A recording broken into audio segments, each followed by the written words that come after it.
everyone, it's me Roxanne, and I'm back today with a new video featuring the Singer Quantum Stylist 9960. Recently, I've seen a couple of different videos from a couple of major sewing machine brands sharing a very interesting technique done on their machines. And I went back and I did a little bit of digging through my accessories that came with the 9960 and found out that I have a foot that will do exactly the same thing as their feet will do. So today in this segment, I'm going to be showing you how to use the cording foot. This foot is an opportunity to add decorative stitches with cord. So stay tuned because I'm going to show you how to use it. Here's a close-up of the foot that I'm going to be showing you how to use today. This is called the cording foot, and it came as part of the standard accessories package with the 9960. Now I want you to notice on the front of the foot, there are these 3 channels that run along the very front of the foot. And that allows you the opportunity to feed in different cords and then sew over the cords right here where the needle passes through. As you can see, there's a very large area, so you can use one of your wider decorative stitches to stitch over the cord and get a really interesting looking decoration. On the bottom of the foot, there's also a channel that helps guide the cords through and keeps everything perfectly separated as it's stitched. Before I show you how to use the cording foot, I wanted to show you some options that you have to use with this foot. I did a lot of playing around with it, and I found that these cords, these very fine gold, silver, and white cording worked pretty well together.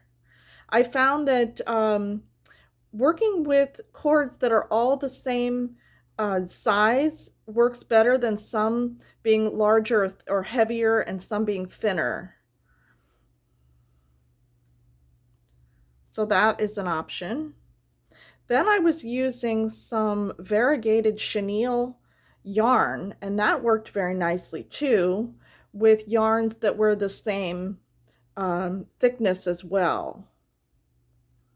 So that's another option. And then I was also testing out some of these crocheting yarns or threads that come on these larger cones or spools. And this one was variegated, and this one has a Lorex in it. And they're also about the same size.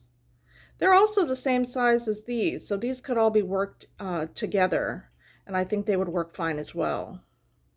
Another option is something that is really readily available, which are these DMC flosses. I did some testing with 3 strands of those, and they worked out very nicely as well.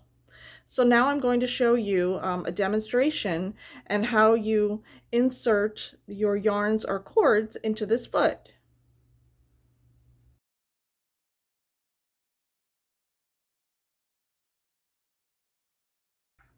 Now this is how you load your cords or your embroidery floss into this foot.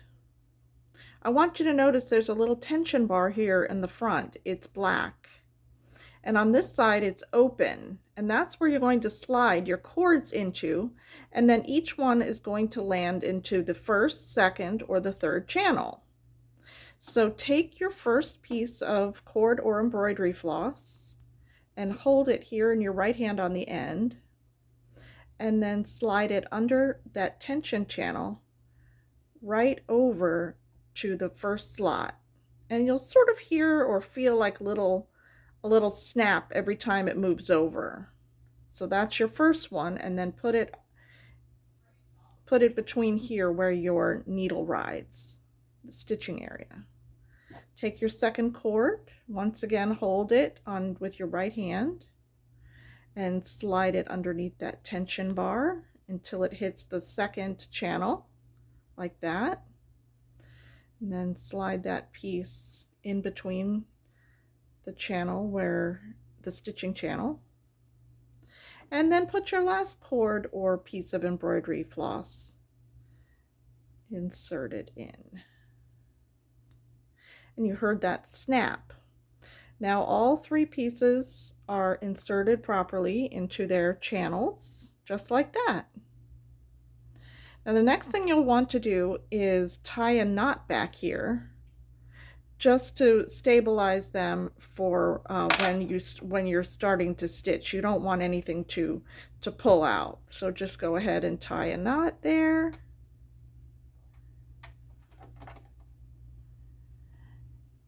And now we can put the foot onto the machine, which it's just a regular snap-on foot. So put it into position and lower your presser foot, and it snaps right in. And now you're ready to sew. Just put that area with the knot behind your presser foot, just like that. And you're ready to go. Here's some of the sampling that I tried with different stitches and different combinations. And this is where I've determined that using a heavier cord in the middle, like this chenille yarn, and then 2 narrow cords, it seems like the wider, heavier yarn sort of took over. And I didn't think it looked as nice as with 3 even cords or threads. Another thing I want you to keep in mind is that your stitch width needs to be set at least 6 millimeters wide, 6 to 7 millimeters wide, because on some of the stitches that it was a little bit narrower in width, the cord here did not catch in my multiple zigzag stitch here. So I want you to keep that in mind when selecting a decorative stitch to use with this foot. This was one of the decorative stitches that I thought looked particularly nice. I hope that you can see that. This is stitch number 50, and it just seemed to give a nice cover, but allowed the cords to all show very nicely. So that is the stitch that I'm going to demonstrate with, stitch number 50.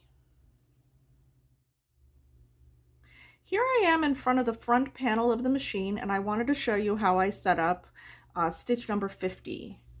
You'll press this button over until you get to number 50, which is right here. Then you select this decorative stitch by this arrow and this button. And then what I want you to do is press this button, which will show you the length and the width of the stitch.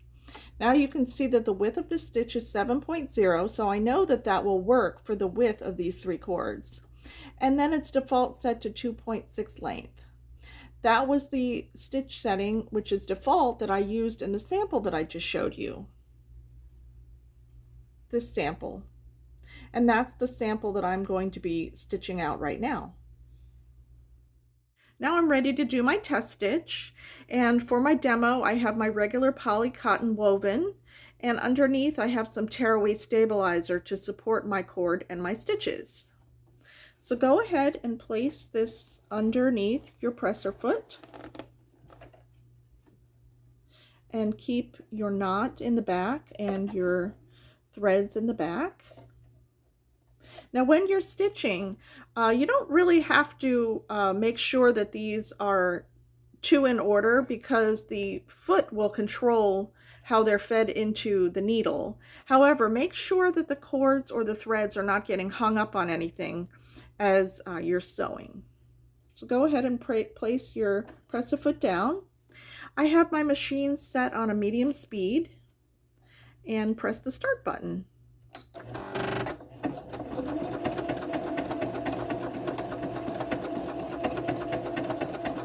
And you can see how that just stitches along nicely.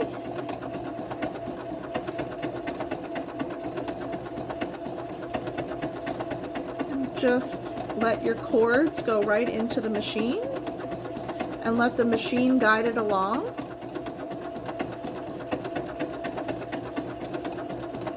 This makes a great trim on placemats, napkins, tablecloths, pillows, You can use all kinds of different stitches, as you can see over here. Some worked out nicer than others, but I hope that you'll explore this foot a little bit and try some of the different stitches and see what you come up with. So now I'll stop that and I'll show you my sample.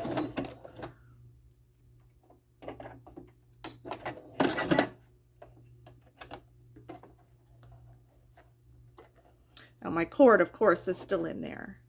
But look at how nice and evenly that's stitched. It caught all the cords, and it just gives a nice delicate trim. Now imagine you can make wavy lines, you can even turn corners. It's just a very, very interesting foot that gives a nice little trim. So thank you for stopping by today and watching my latest video on the cording foot, which I used on my Singer Quantum Stylist 9960. Now, as promised, I wanted to show you a couple of little gifts that I made using the cording foot and to give you ideas of what you could do. Now, this is a little fingertip towel that was plain or purchased with an embroidered design, and I just added coordinating color cords across the bottom.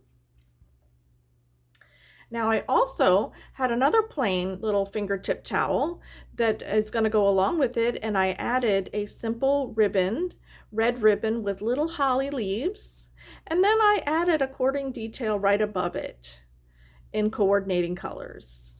So these are some ideas of little gifts that you can give that are inexpensive to possibly people that have helped you recently in your life, maybe a healthcare professional or a teacher that's gone above and beyond for your child.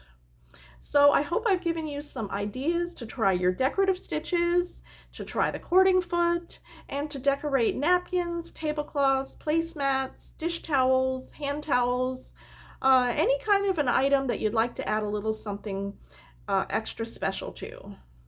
So as always, have a happy creative day. Bye now.